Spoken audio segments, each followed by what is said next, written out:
Hello, my friends. Tonight or today, depending on when you're listening to this, I'm going to be reading the this way, Chronicles of Narnia, specifically the story The Lion, the Witch, and the Wardrobe.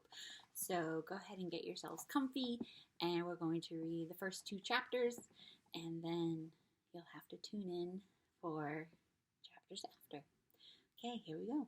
Chapter 1, Lucy looks into a wardrobe. Once there were 4 children, whose names were Peter, Susan, Edmund, and Lucy. This story is about something that happened to them when they were sent away from London during the war because of the air raids. Specifically, it was World War II, in case you wanted to know.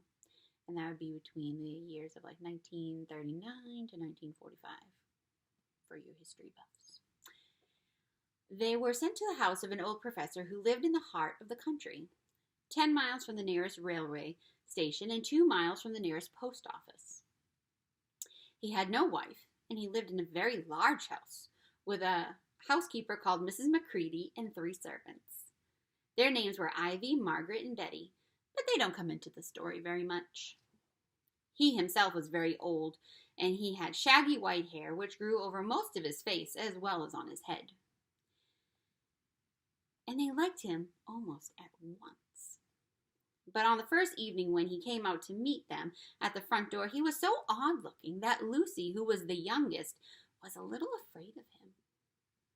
And Edmund, who was the next youngest, wanted to laugh and had to keep on pretending he was blowing his nose to hide it.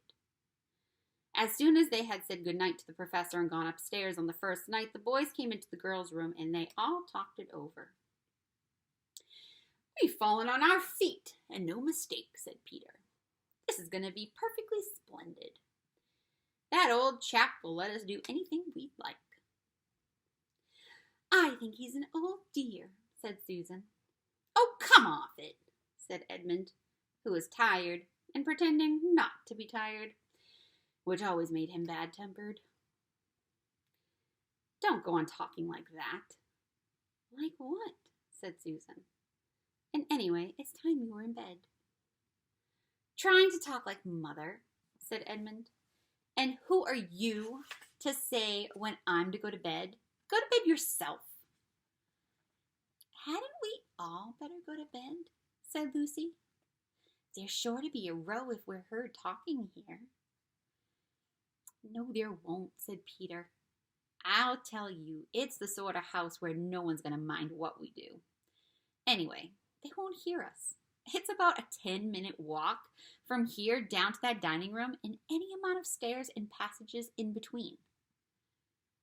"What's that noise?" said Lucy suddenly.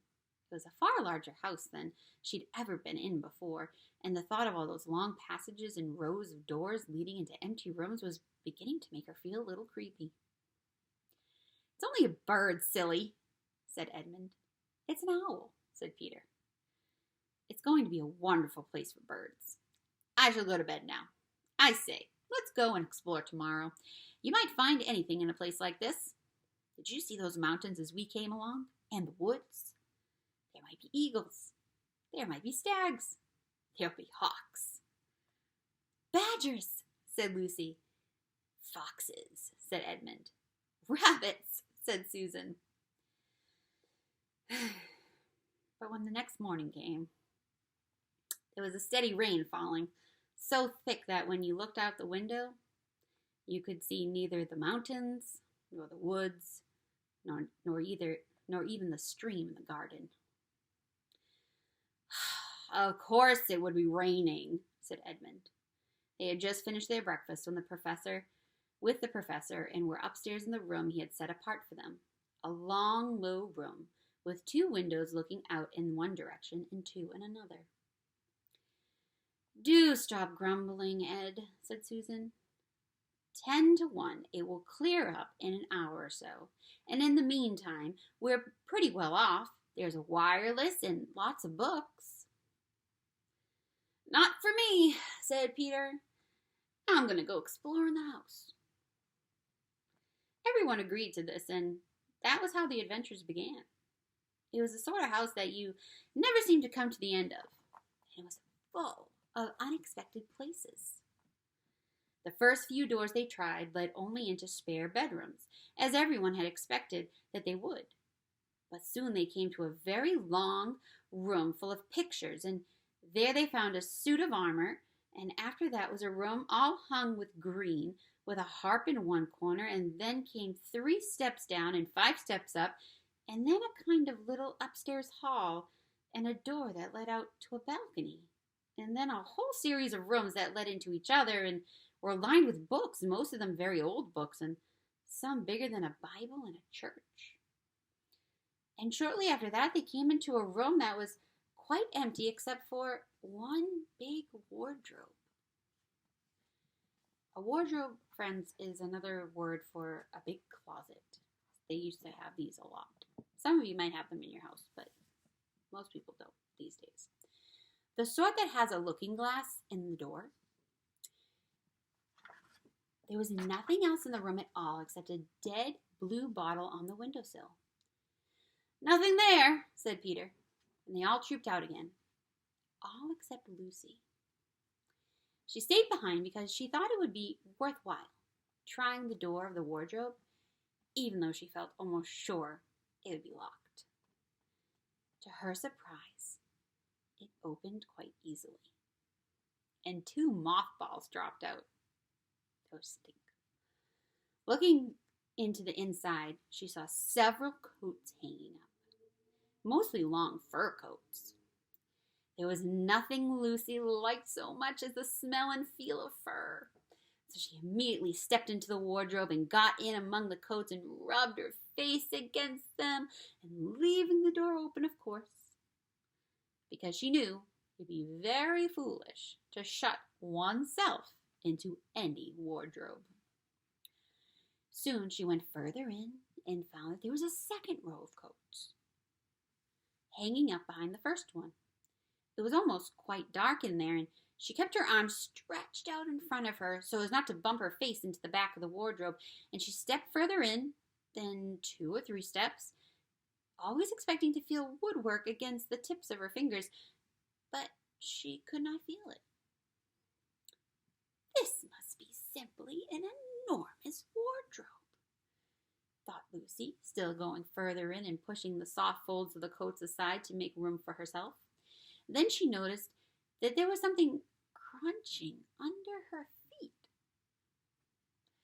"I wonder, is that more mothballs?"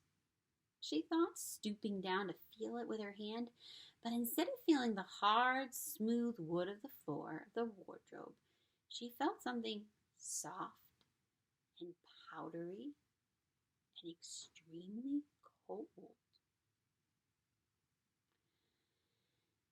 "This is very queer," she said, and went on a step or 2 further. Next moment she found that she was rubbing against her face, and her hands were no longer the soft fur, but something hard and rough and even prickly. "Why, it's just like the branches of trees," exclaimed Lucy, and then she saw that there was a light ahead of her, not a few inches away where the back of the wardrobe ought to have been, but a long way off. Something cold and soft was falling on her. A moment later she found that she was standing in the middle of a wood at nighttime, with snow under her feet and snowflakes falling in the air. Lucy felt a little frightened, but she felt very inquisitive and excited as well. She looked back over her shoulder, and there between the dark tree trunks she could still see the open door of the wardrobe and even catch a glimpse of the empty room where she had just set out. She had, of course, left the door open, for she knew it was very silly to shut oneself into a wardrobe. It seemed to still be daylight there. "I can always get back if anything goes wrong," thought Lucy. So she began to walk forward. Crunch, crunch. Over the snow and through the wood toward the other light. In about 10 minutes, she reached it and found it was a lamp post. As she stood looking at it, wondering why there was a lamp post in the middle of a wood, and wondering what to do next, she heard the pitter-patter of feet coming towards her, and soon after a very strange person stepped out from among the trees into the light of the lamp post. He was only a little taller than Lucy herself, and he carried over his head an umbrella, white with snow, and from the waist upwards he was like a man. But his legs were shaped like a goat's. The hair on them was glossy black, and instead of feet he had goat's hoofs. He also had a tail, but Lucy did not notice this at first because it was neatly caught up over the arm that held the umbrella, so as to keep it from trailing in the snow. He had a red woolen muffler around his neck, and his skin was rather reddish too. He had a strange but pleasant little face with a short pointed beard and curly hair, and out of the hair there stuck 2 horns, one on each side of his forehead. On one of his hands, as I have said, held the umbrella. In the other arm he carried several brown paper parcels. What with the parcels and the snow, it looked as if he had just been doing his Christmas shopping. He was a fawn. And when he saw Lucy, he gave such a start of surprise that he dropped all his parcels. "Goodness gracious me!" exclaimed the fawn.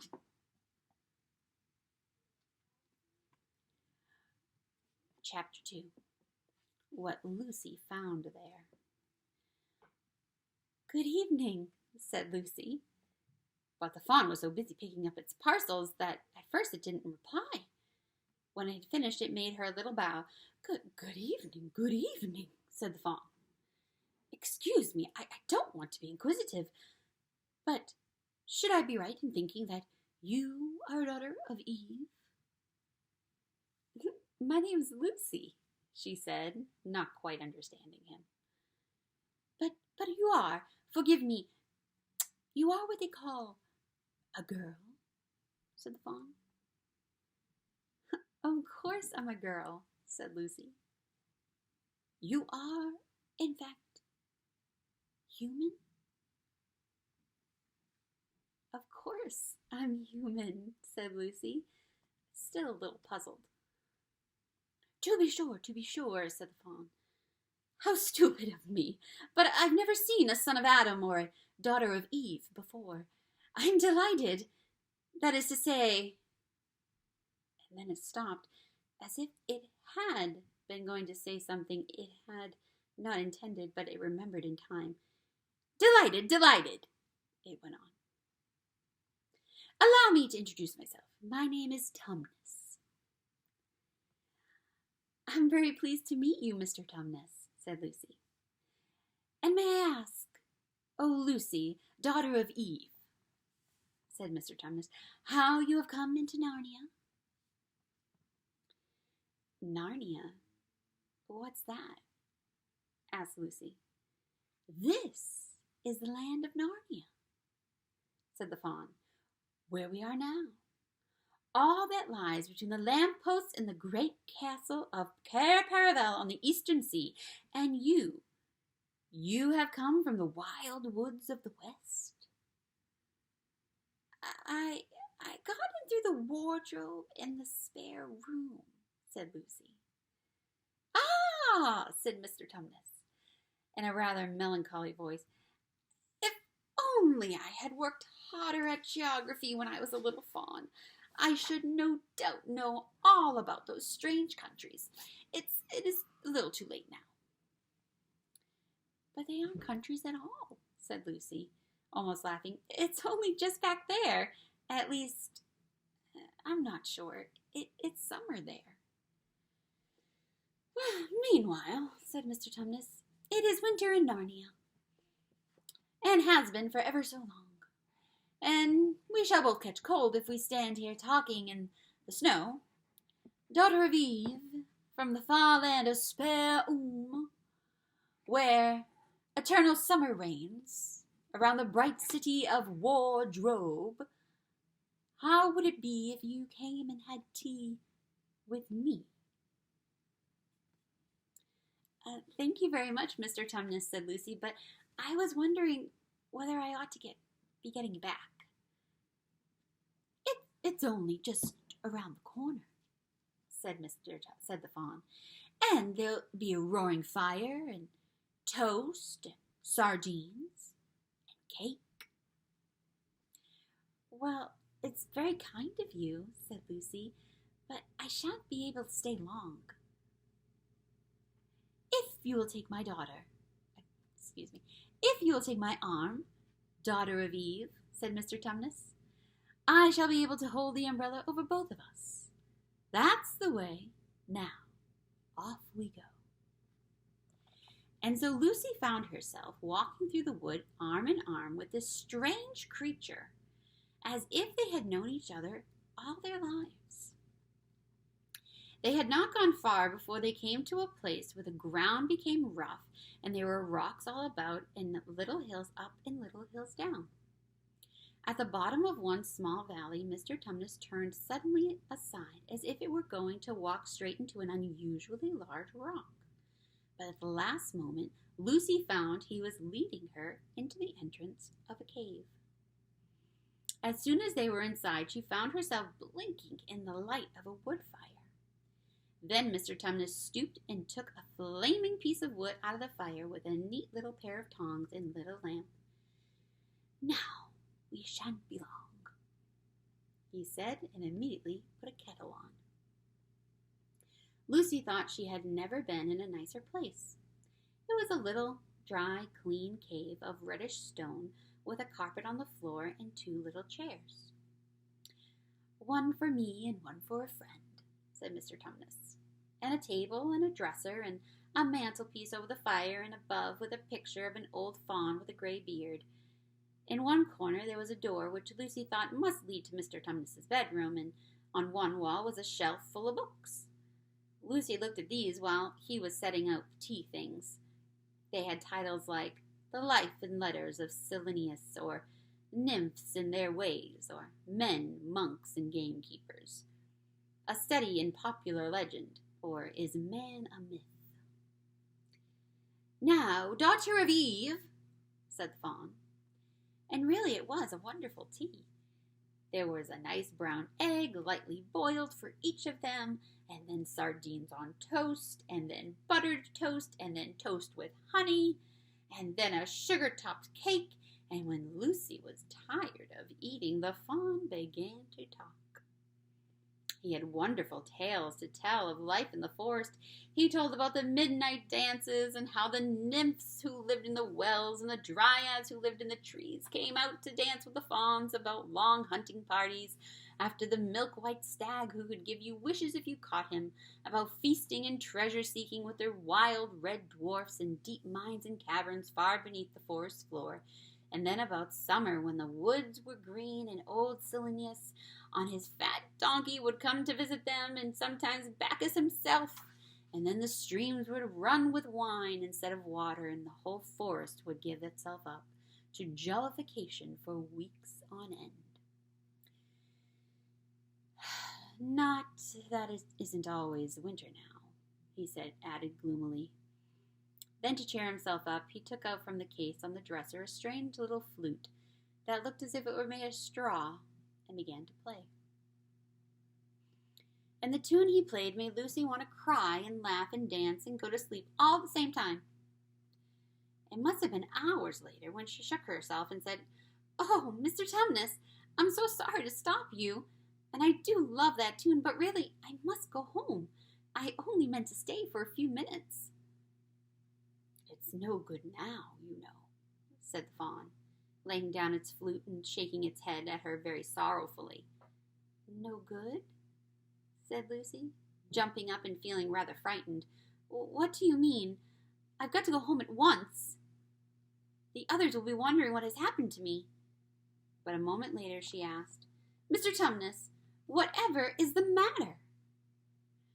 The fawn's brown eyes had filled with tears, and then the tears began trickling down its cheeks, and soon they were running off the end of its nose, and at last it covered its face in its hands and began to howl. "Mr. Tumnus, Mr. Tumnus," said Lucy in great distress, don't, what is the matter? Aren't you well? Dear Mr. Tumnus, do tell me what is wrong." The fawn continued sobbing as if his heart would break. And even when Lucy went over and put her arms around him and lent him her handkerchief, he did not stop. He merely took the handkerchief and kept on using it, wringing it out with both hands whenever it got too wet to be any more use, so that presently Lucy was standing in a damp patch. "Mr. Tumnus," bawled Lucy in his ear, shaking him, "do stop. Stop it at once. You ought to be ashamed of yourself, a great big fawn like you. What on earth are you crying about?" Oh, sobbed Mr. Tumnus. "I'm crying because I'm such a bad fawn." "I don't think you're a bad fawn at all," said Lucy. "I think you're a very good fawn. You're the nicest fawn I've ever met." Oh, you wouldn't say that if you knew," replied Mr. Tumnus between his sobs. "No, I'm a bad fawn. I don't suppose there ever was a worse fawn since the beginning of the world." "But what have you done?" said Lucy. "My old father now," said Mr. Tumnus. "That's his picture over the mantelpiece. He would never have done a thing like this." "A thing like what?" said Lucy. "Like what I've done," said the fawn. "Taken service unto the White Witch. That's what I am. I'm in the pay of the White Witch." "The White Witch? Who is she?"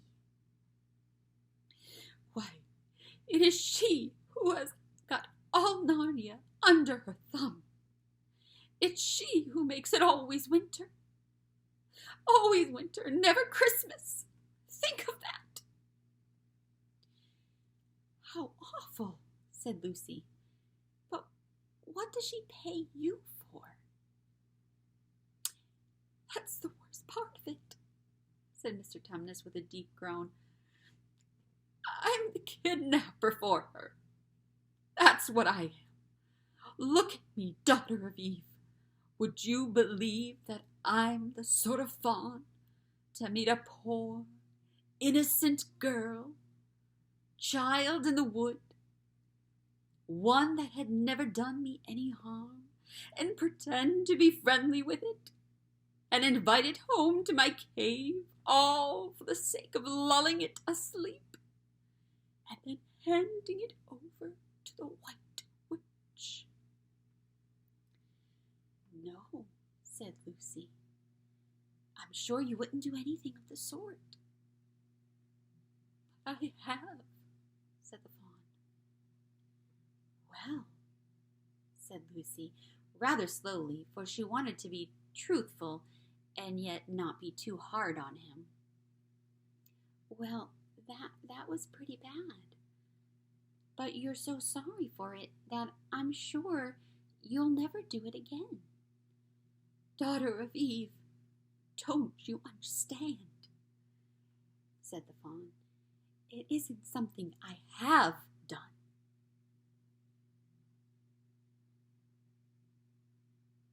I'm doing it now, this very moment." "What do you mean?" cried Lucy, turning very white. "You are the child," said Mr. Tumnus. "I had orders from the White Witch that if I ever saw a son of Adam or daughter of Eve in the wood, I was to catch them and hand them over to her. And you are the first I have ever met. And I've pretended to be your friend and asked you to tea, and all the time I've been meaning to wait till you were asleep and go and tell her." "Oh, but you won't, Mr. Tumnus," said Lucy. "You won't, will you? Indeed, you really mustn't." began crying again. "She's sure to find out, and she'll have my tail cut off, and my horn sawn off, and my beard plucked out, and she'll wave her wand over my beautiful cloven hooves and turn them into horrid solid hoofs like a wretched horse's. And if she's in an extra and specially angry mood, she'll turn me into stone, and I shall be only a statue of a fawn in her horrible house until the 4 thrones of Cair Paravel are filled.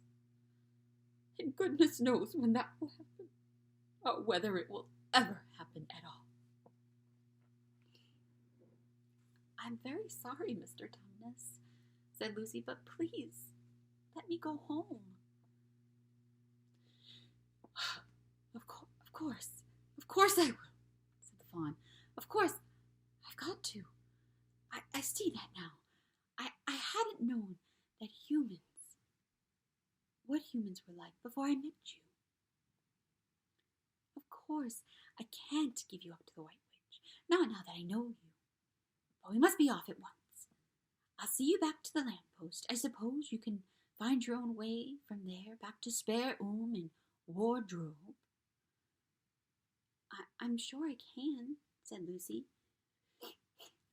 We must go as quickly as we can," said Mr. Tumnus. "The whole wood is full of her spies. Even some of the trees are on her side."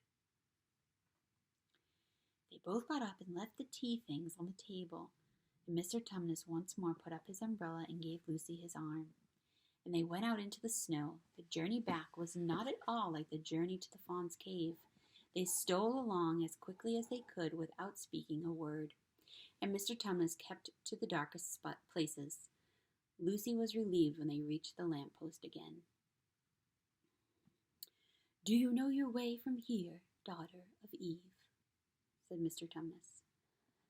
Lucy looked very hard between the trees and could see just in the distance a patch of light that looked like daylight. "Yes," she said. "I can see the wardrobe door." "Then be off. Home as quick as you can," said the fawn. "And can you ever forgive me for what I meant to do?" "Why, of course I can," said Lucy, shaking him heartily by the hand. "And I do hope you don't get in dreadful trouble on my account. Farewell, daughter of Eve," he said. "Perhaps I may keep the handkerchief?" "Rather," said Lucy, and then ran towards the far-off patch of daylight as quickly as her legs could carry her. And presently, instead of rough branches brushing past her, she felt coats, and instead of crunching snow under her feet, she felt wooden boards. And all at once she found herself jumping out of the wardrobe into the same empty room from which the whole adventure had started. She shut the wardrobe door tightly behind her and looked around, panting for breath.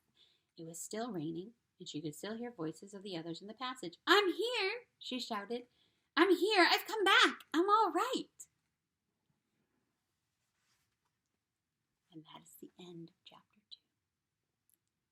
I'll see you next time.